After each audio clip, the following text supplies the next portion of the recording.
ဖေရဆိုးတနာပါလေကွာငါတော်တော်စိတ်ပူနေပြီဒီကောင် ဟုတ်ကွာဒီကောင်ငငယ်လေးနဲ့ကွာဘလို့ဖြစ်တာ ဖေရဘာဖြစ်ငါတို့ဆေးရုံမှာသတင်းတက်မိရငါတို့တော့ဒီကောင်လည်းအားတက်သွားတယ် ဟုတ်တယ်အမြက်လား သွားမယ်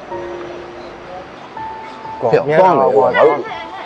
ဟာညအလောကြီးတုတ်ကြတယ်ဘာဖြစ်လား ဟိုမလေးကငါတို့ငငယ်ချင်းစိုးရီညကားဆင်းရမ်းဖြစ်လို့ဟာ ဩ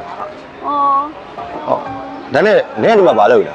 ဘာလို့အောင်မလဲမိရခဏခဏပြန်တယ်အာငါလည်းစိတ်မရှိလို့ဒီမှာအိမ်မှာသုံးဖို့ဆိုပြီးတော့မိဆက်လာဝဲတာဟောဒီဒါနဲ့ဒီ grade ချင်နေတာပါအောင်မလေးအိမ်သုံးဆိုင်သုံးမိဆက်တွေမျိုးစုံရရပြီးတော့အမထာတစ်နှစ်တောင်ပေးထားသေးတယ် မိုင်းဒါနဲ့နင်းဘာစီရင်ရှိလဲပြီးသွားရင် ငါဘာစီစဉ်ရှိတယ်တော့ပင်ကီနဲ့ချိန်တာပင်ကီကိုချိန်တာပင်ကီရောက်လာငါရွှေရှင်သွားကြည့်မှာ ဒါနဲ့နင်းငယ်နဲ့ပဲချိန်လာပါလေ ငါတို့လည်းလိုက်မယ် ဟာ ငါတို့က